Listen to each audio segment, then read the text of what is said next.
Welcome to the Small Business Tax Savings Podcast, your weekly dose of accounting and tax tips specific to small business owners. You will be on your way to growing your business and paying the least amount in taxes as legally possible. Here's your host, Mike Jesowshek, CPA. Hello and welcome back to another episode.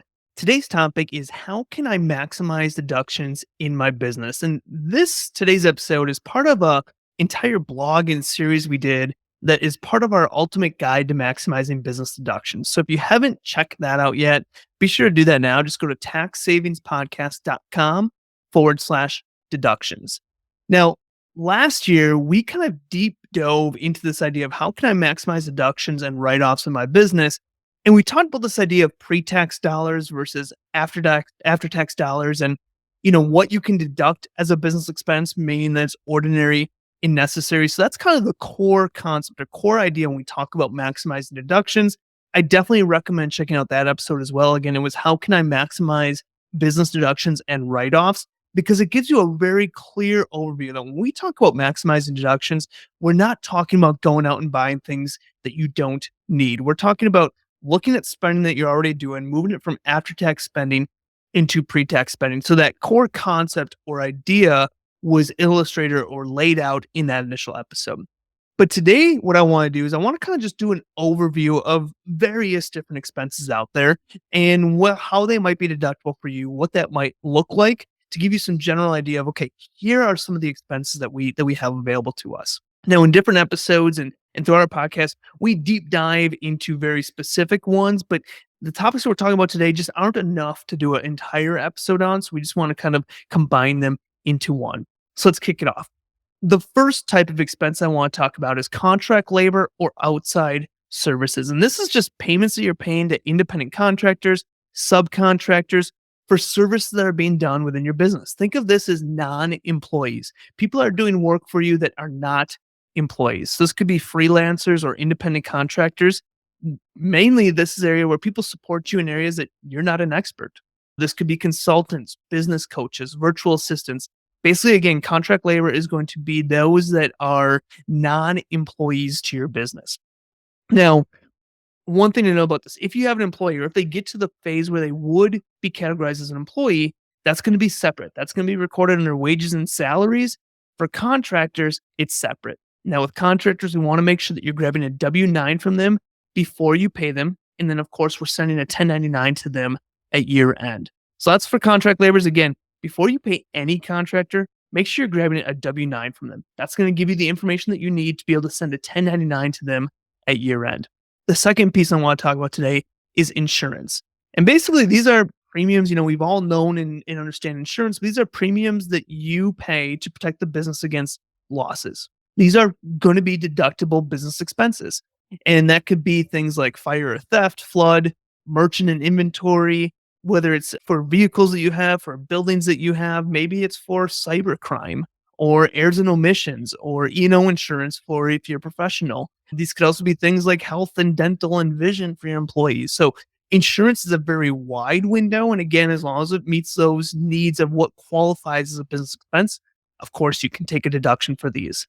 Now, one thing to note on this, if you're doing life insurance covering your employees, it is generally deductible if you or your company is not directly or indirectly a beneficiary of that life insurance contract. So just key note on that life insurance piece. The next expense I want to talk about today is interest. And this is usually going to be reported on a 1098, but all interest on the business would be a business expense. So think mortgage. This would be if you have a business location for that property or that building that you have, credit card or finance charges, so credit card interest, any kind of loans you might have, interest on those, of course, are deductible.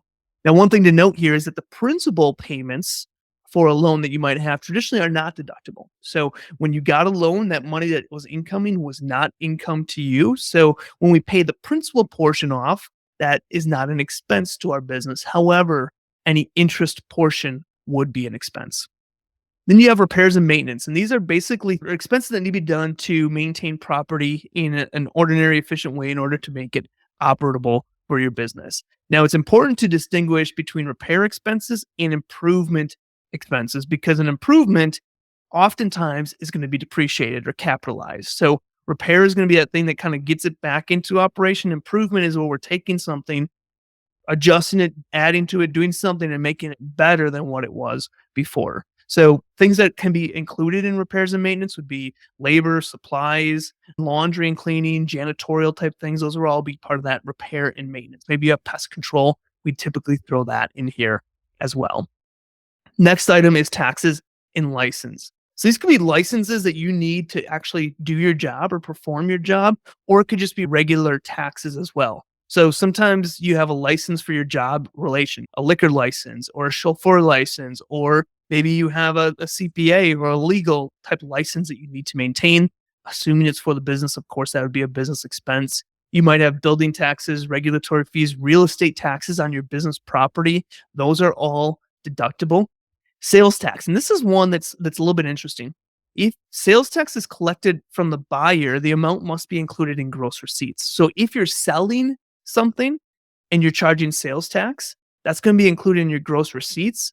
And then you're obviously going to pay that back once you submit that. So think of sales tax when you're collecting it almost as just a liability. The person that's buying your equipment or buying your product is paying you sales tax, and you're just collecting that for them and then sending it to the government on their behalf. So it's not necessarily an expense. It's going to be something that is creating a liability that you then pay off. But you might have federal highway use tax, payroll taxes. All of those would be wrapped up in this area as well. Then let's look at wages and salaries. Again, we talked about contract labor earlier. That's going to be a 1099 type payment. We're collecting W-9 from them. Where you have actual employees, that's where we talk about wages and salaries. And so these would be for employees that you have. You're going to have gross wages, or gross salaries. You're going to have wages, other compensation, commissions. You might have your child on payroll or a spouse on payroll. We talk about how that's very beneficial all the time in our podcast. But wages and salaries are, of course, going to be a taxable or a valid business deduction as well. Now, the employer portion, you as the employer portion of payroll taxes, typically we're going to have those in a separate account. But again, they're fully deductible. And this would be things like the employer portion of Social Security and Medicare, federal unemployment, state unemployment. Those are all going to be things that would be included in that payroll taxes. Again, wages and salaries are going to be the wages and any kind of other compensation that you paid for your employees. Typically, this is going to match up. We want to make sure our wages and salaries line always matches up to what our payroll provider is showing. Now, some other expenses that also can be included as deductible business expenses include bad debts. This would be like if a client or customer is not paying you. Now, a bad debt is only deductible if you're an accrual basis filer. If you're a cash basis filer, it's not deductible because you never reported the income in the first place. So just keep that in mind. Bank service charges, think of monthly fees, credit card fees, transaction fees, overdraft fees, all these things related to your business, of course, are deductible. Charitable deductions, if you made it for a business purpose to a qualified organization, that's going to be deductible. Now, we're going to talk next week about some ways that we can make this even better for us, but yeah, tune into next week for that. Commissions and fees. So if you have affiliate payments or someone that's, again, this would be separate from employees. If you have employees that you're paying a commission to, that's going to be included in wages and salaries. Cost of goods sold and materials, these are going to be, things that you buy to be able to produce your product. So if you're creating stuffed animals, the fur, the material that you're using, the stuffing, all that's going to be part of cost of goods sold. If you are part of any kind of professional organization, the dues for that, of course, are going to be tax deductible. Education and training. So if you have continuing education that you're doing to maintain a license or improve skills or training for your employees, that's going to be a business expense. If you're part of a franchise, those franchise fees and royalties, those are business expenses. Any kind of freight, shipping, or postage costs involved with either your product or if you need stamps to mail bills, whatever it might be, business-related items, that's going to be a business expense. Legal and professional fees, service fees, those are part of, think of attorneys, accountants, tax advisors, architects. If you have someone that you hire to help with collections on overdue receivables, things like that, maybe you're hiring a creative services or event management, IT things, all those are going to be kind of wrapped into that legal and professional services. area. Moving expenses, if you're moving from one office to another, your business, those are going to be deductible. Rent or lease, obviously that's a business deduction as well. So think of office, maybe you have some storage space, maybe you have a shop for your business. Maybe you're working virtual and you have a postage box or something like that. That's going to be deductible. Equipment, safety deposit box, things like that. If you subscribe to any newspapers or magazines that are related to the business, that's a deduction. Supplies are a deduction. So think of things like cleaning or maintenance supplies, computer or tech supplies, gift wrapping, things like that. And then, of course, utilities, electricity, gas, telephone, water, sewer, garbage, internet, all of those types of things are deductible as well. So again, the goal for today was to go through a general list of just kind of those secondary type expenses that you have. Now, we have specific episodes, and within the next few weeks, we're going to be deep diving into a couple specific categories that are all of our podcasts. So we have specific episodes for advertising, automobile expenses, board meetings, depreciation, and any kind of asset purchases that you're doing, employee benefit programs, gift expenses, meals expense, office expenses, research and development. This can be a great area to create some deductions as well. Startup costs, travel. We have specific episodes for those. So we didn't dive into those specific areas, but in this specific episode, we wanted to talk about here's some expenses that really don't fit into one specific episode that we could do on all of them. So again, just kind of wrap up where we've been today. This whole idea of maximizing deductions is not this idea of let's go buy things that we don't need. That's not what we're talking about. We're talking about let's look at spending that you're doing, everyday spending that you're doing, and how can we turn after-tax spending into pre-tax spending? And in order for it to be a business expense, it's got to be ordinary and necessary in your business, in your line of business. So if you haven't checked out our episode, we kind of talk about that whole concept. I definitely recommend it because it's an area that we see so many people miss out on. So again, we did an episode on that called How Can I Maximize Business Deductions and Write-Offs in My Business?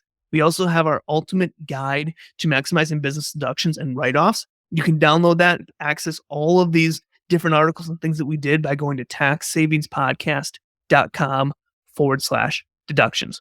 But again, as a wrap up of what we talked about today, we did contract labor and outside services. Just a reminder, make sure you're grabbing a W-9 from any independent contract that you're hiring in your business. We talked about insurance and interest expense. And we mentioned repairs and maintenance and how we got to make sure that we're distinguishing that between an improvement, because that could or should be sometimes capitalized. We talk about how taxes and licenses and wages and salaries as deductible business expenses. And then we kind of talked about a bunch of general ones: bad debts, bank service charges, commissions and fees, education and training for business related, continuing education, legal and professional services, your rent, utilities, things like that. So again, this is just kind of a nibble into some of the planning opportunities to help you maximize your business deductions. I want to encourage you, check out our ultimate guide to maximizing business deductions and write-offs. That's going to help you understand what you need to ensure that you're protecting yourself, providing full documentation, and just overall getting this concept correct. This is a key area that so many business owners miss out on. They think their savings isn't big enough. They think it's too risky. Definitely check out what you need to be doing in order to qualify as a business deduction, and how can we maximize those business deductions? How can we lower that tax liability to put more money in your pocket and save more in taxes? And just a reminder on this, don't get greedy. Always do the sniff test. I always say this concept. If I was explaining this expense or this business purpose for the spending to an IRS auditor, would it sound legit? So, do the sniff test. Hear yourself explaining why this is a valid business deduction and doesn't sound legit. If it does, let's make sure we have our documentation right, and let's fully take advantage of what we can as a business owner. But just don't get greedy. Don't try to take advantage of this. Don't go over the line. Do the sniff test and see if it makes sense. As I mentioned, next week we're going to be deep diving. Over the next couple of weeks, we're going to be deep diving into some specific expense categories, just expanding on this topic.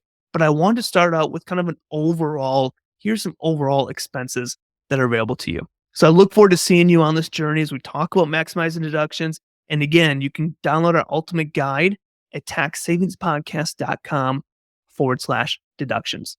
Thanks for joining today. and I will see you next week. This has been another episode of the Small Business Tax Savings Podcast. If you enjoy our weekly episodes, please leave a review and share with other business owners. You can find previous episodes and more information at www.taxsavingspodcast.com. Thanks for listening and have a great day.